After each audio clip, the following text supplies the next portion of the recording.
No hay pocos periodos de la historia contemporánea de España tan ricos en acontecimientos y en pretensiones de cambios surgidos de la propia sociedad española como los 6 años que transcurren entre 1868 y 1874. El llamado Sexenio Revolucionario empieza con una revolución, la de septiembre de 1868, que derroca a una monarquía, la de Isabel II. Ensaya otra monarquía democrática y otra dinastía, la que comienza y acaba con Amadeo de Saboya. Prueba la suerte de la República en 1873. Es esta la primera República española, que por su parte empieza siendo federal y acaba siendo presidencialista. En un solo año contará con 4 presidentes, nada menos. Y finalmente esta aventura revolucionaria termina cuando una parte del ejército considera que todos estos ensayos políticos son ya suficientes, más que suficientes, para probar que la solución del país no está en las vías de la revolución. Analizaremos este periodo tan convulso de la historia de España con los especialistas que nos acompañan hoy en la mesa. Marisio Janué, profesora de Historia Contemporánea de la Universidad Pompeu Fabra, realizó su tesis doctoral sobre la vida política en Barcelona durante el Sexenio Revolucionario de 1868 a 1873, y nos acompaña también Rafael Serrano, profesor de Historia Contemporánea de la Universidad de Valladolid. Es autor de El fin del antiguo régimen, 1808-1868, Cultura y vida cotidiana, y también de diversos ensayos sobre el Sexenio Revolucionario y la Revolución de 1868. Muy buenos días a los dos. Gracias por acompañarnos. Bueno, con la abdicación de Isabel II se inicia un poco esta tertulia que nos ocupa hoy, la del Sexenio Revolucionario. Bueno, de Isabel II, Pérez Galdós dijo que era la reina más amada de toda España. Sin embargo, todo parece indicar que había una postura unánime, ¿no?, en la mayoría de los políticos de todas las tendencias, que deseaban mantener a Isabel II lo más lejos de Madrid. ¿Por qué? ¿Cómo era la España que nos dejó Isabel II? Bueno, pues porque se enajenó el apoyo de prácticamente todas las fuerzas políticas fuera de los moderados que gobernaban pues prácticamente de una manera dictatorial, pero incluso sectores pues de la burguesía que estaban por un régimen de orden pues llegado a la altura del sexenio, ya no le daban apoyo porque no les servía este régimen político, porque la economía pues estaba sufriendo una crisis muy importante y no veían perspectivas de progreso económico si no había algún cambio en el régimen político. Sí, vamos, yo lo que ha dicho Marisio es completamente correcto. Habría efectivamente que insistir por un lado en los factores económicos que hicieron digamos que efectivamente que una parte mayoritaria de los contribuyentes de la burguesía española digamos estuvieran muy descontentos con el tipo de gestión, digamos el tipo sobre todo de política económica que estaba haciendo los gobiernos moderados de Isabel II. Hay que recordar que hubo una crisis ferroviaria, también una crisis bancaria, digamos que la Hacienda estaba un poco al borde de la bancarrota, que los títulos de la deuda españoles ya no se cotizaban no eran aceptados para su cotización en las bolsas europeas, que se llega a una situación financiera realmente precaria.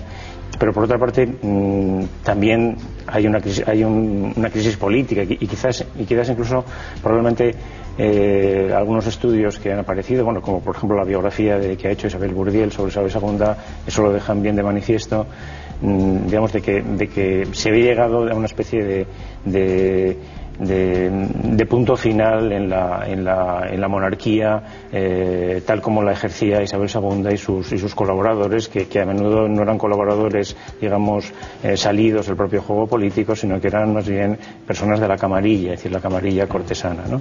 Incluso yo creo que también es interesante subrayar, porque eso nos da también una medida de cómo no solamente de cómo funcionaba la política, sino un poco de la mentalidad, digamos, liberal y de los en el siglo XIX, de que existía, digamos, Isabel II había perdido, si efectivamente había sido una reina muy popular, pero todo su, digamos, su vida amorosa, muy libre, también esta influencia de la camarilla le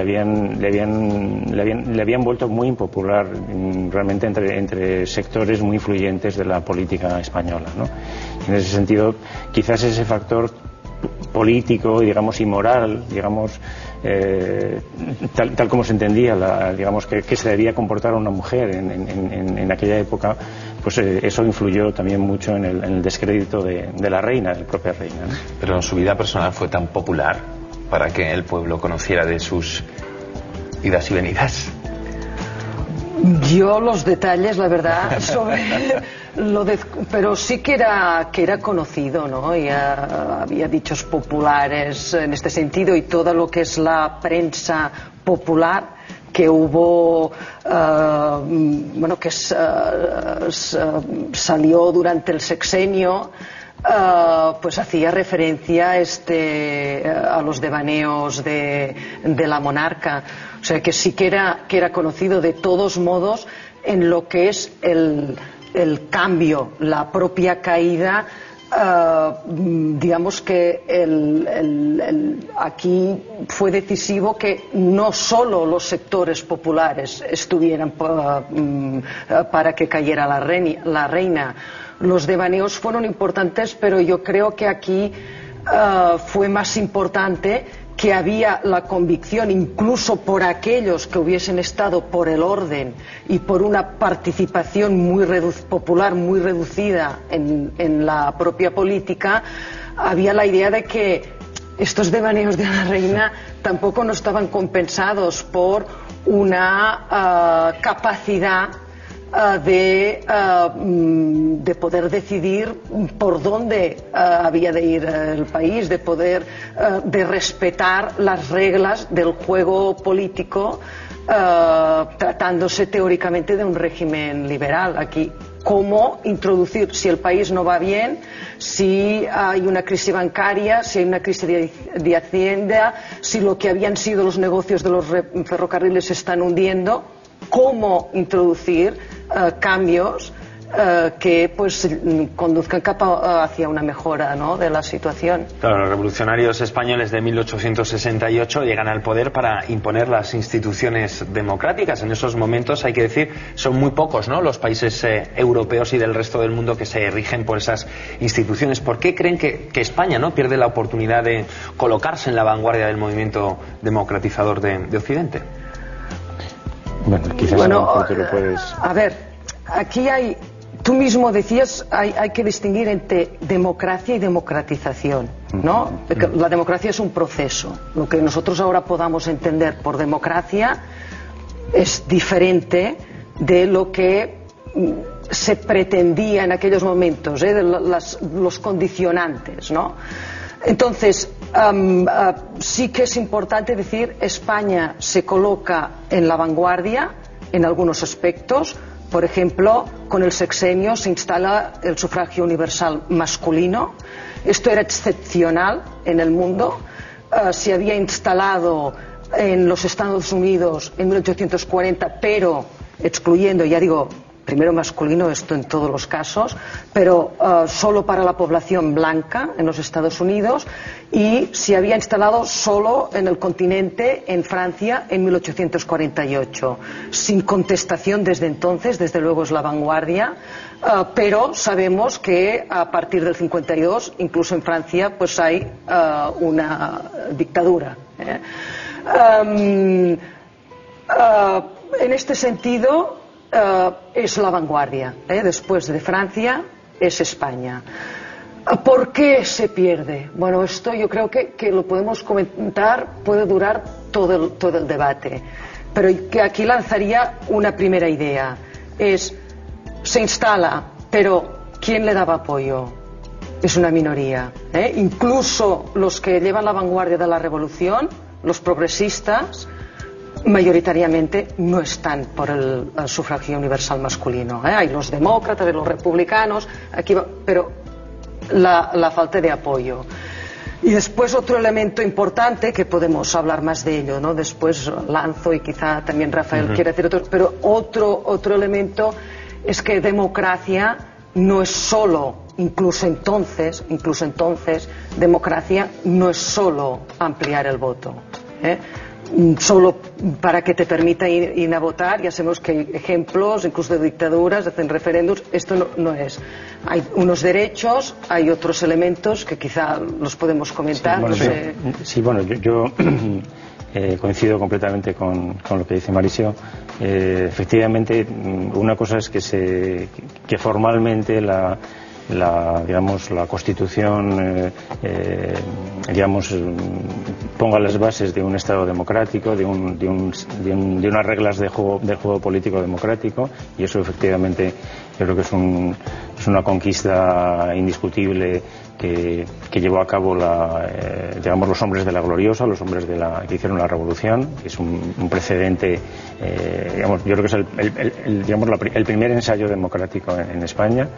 Y otra cosa es que realmente se dieran las condiciones, tanto desde el punto de vista de los partidos políticos, pero también, digamos, del conjunto de la población, para que esa democracia funcionara, ¿no?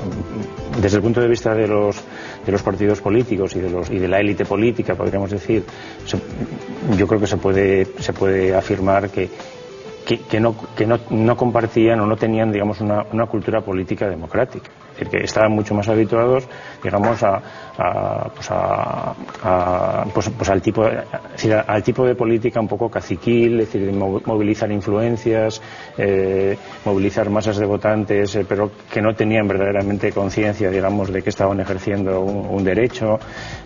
Incluso por la parte de los republicanos, pues que quizás era el partido político o el movimiento político que estaba más sinceramente a favor de la democracia.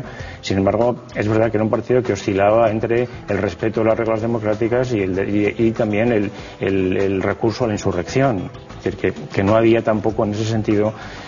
Pero por otra parte hay que recordar que la población española pues era mayoritariamente analfabeta.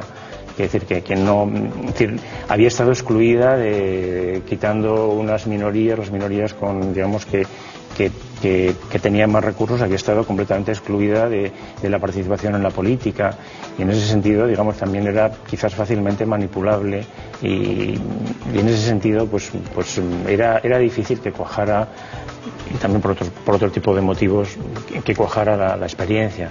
Pero no sé si estás de acuerdo, Mauricio. Esas experiencias revolucionarias no terminaban de cuajar, se iban derrumbando una tras otra a la hora de ponerlas en práctica. Bueno, a mí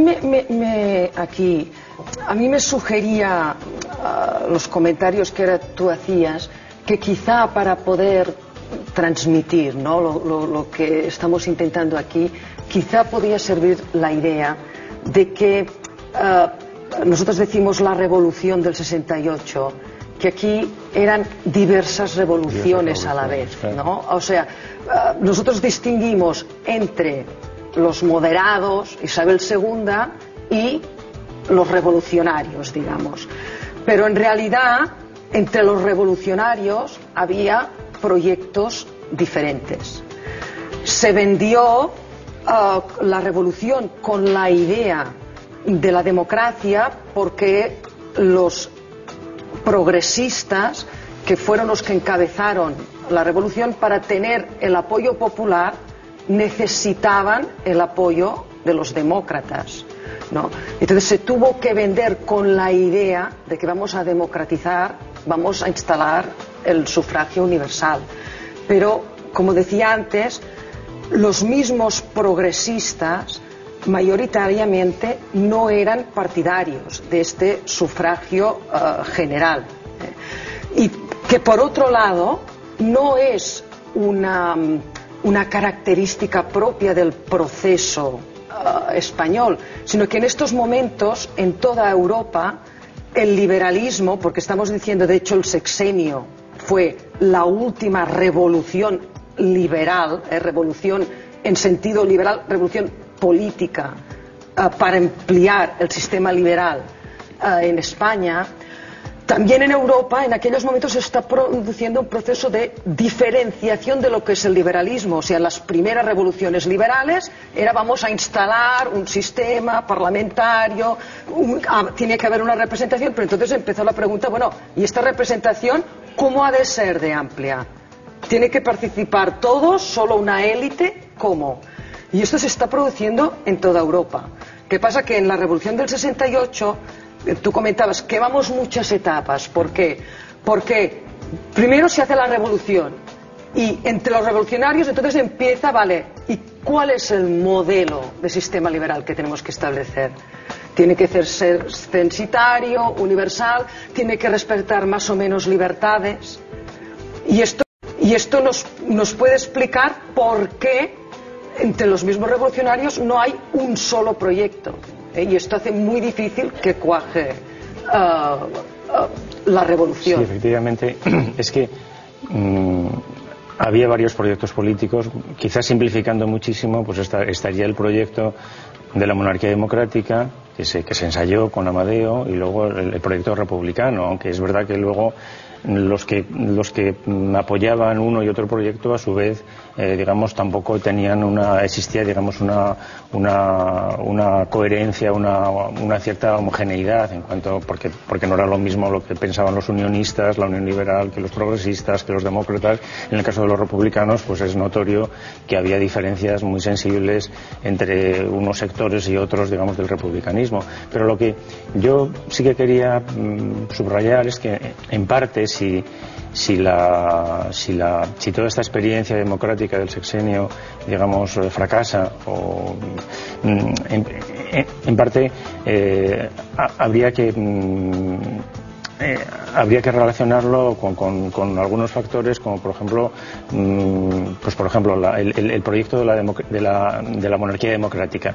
Pues realmente esto se relaciona bastante a lo mejor con un hecho, con un suceso digamos de carácter fortuito, que es fortuito no, pero planeado, que es el asesinato del general Prim. Es decir, que probablemente si Prim hubiera salvado la vida, porque era verdaderamente quien mantenía la cohesión de las fuerzas que apoyaban la llegada de Amadeo a España. Es decir, Prim muere en un momento clave en el sexenio, ¿no? Y entonces el asesinato de Prim yo creo que condiciona el futuro en buena medida de su propio partido, porque el Partido Progresista digamos se divide, pero también de la monarquía democrática.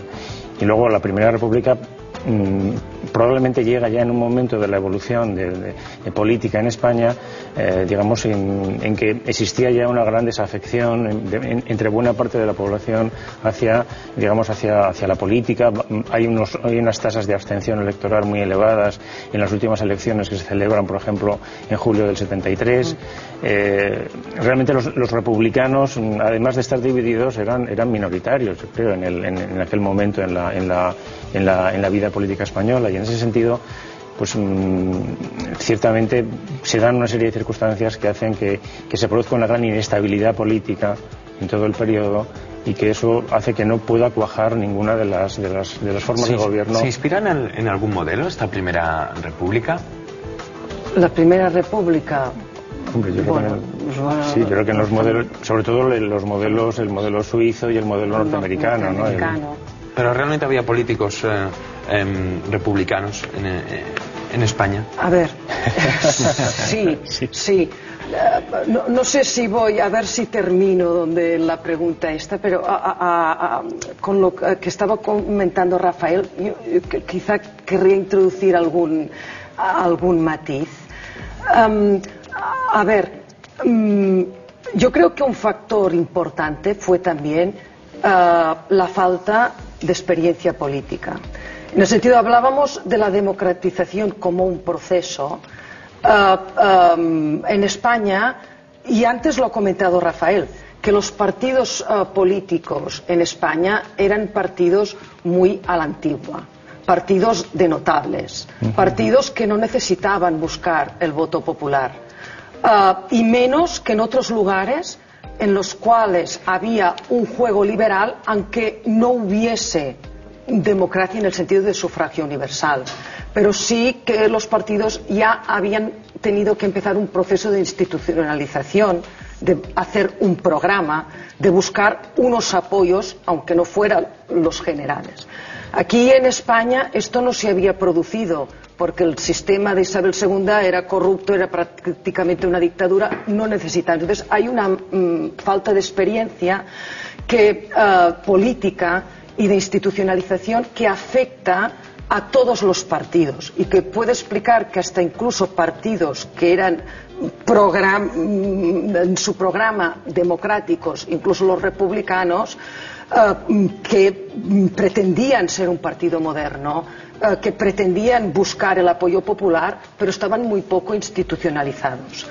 Mira, con lo que tú preguntabas, había políticos republicanos. Se nos acaba el tiempo. Bueno, había políticos republicanos, pero es que dentro del republicanismo también había modelos diferentes. Había unitarios, había federales, entonces el entenderse entre ellos fue difícil. 6 años de nuestra historia que dan mucho de sí. Muchísimas gracias, ha sido un placer el que hayan podido arrojar un poquito de